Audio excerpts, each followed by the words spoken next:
So ngayon, sabi ko, ano bang kapangyarihan ng lolo ko?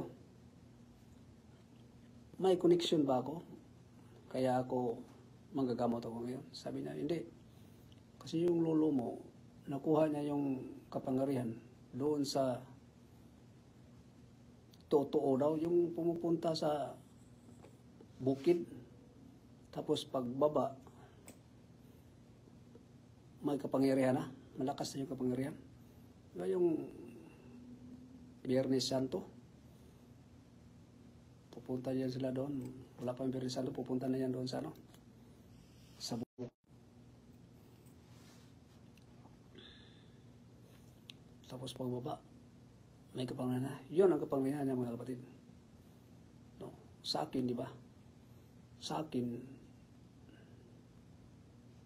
natural gift ito sa akin. No? Binigay sa akin ng maliit pa ako. So, yung kapangyarihan nandito na sa akin. No? Wali, sa akin, bibitiwan ko na lang yung salita ko. Nandoon niya yung kapangyarihan. Yung lolo ko, hindi kami nagsama nung una, no? Kasi malayo kami. Yung lolo ko nasa ibang bayan. Kami nasa ibang bayan din. So pag nagbakasyon yung papa ko sa kanila, saka pa kami makapunta doon, no? At saka stricto yung lolo ko, no? Hindi ko naalala na nag-usap kami, no? Kasi ako, lumaki ako doon sa side ng mama ko. No? Sa lula ko. Lula ko sa side ng mama ko. Doon ako lumaki.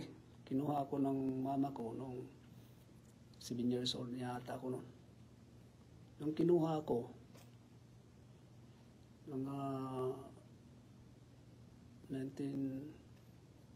nung lumaki na ako, 1984, 14 ng edad ko noon. Yung lolo ko namatay, bata pa ako, ano? Nung namatay na, so yung lola ko pumunta sa amin. 1984, 14 pa edad ko noon.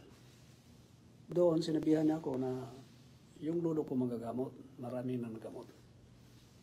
Kaya doon ko nalaman na magagamot pala yung lolo ko, no? Pero hindi kami nakaano noon. Hindi kami nakausap hindi ko nalaman nakausap kami, no? Kasi pampira lang yung pumunta doon at saka stricto din siya, no? Ayaw yata ng bata doon. Bata kasi ako noon, eh. So, hindi connected yung paggagamot ko kasi magagamot siya, hindi connection yun. Iba yung kapangyarihan ko, iba din kapangyarihan niya.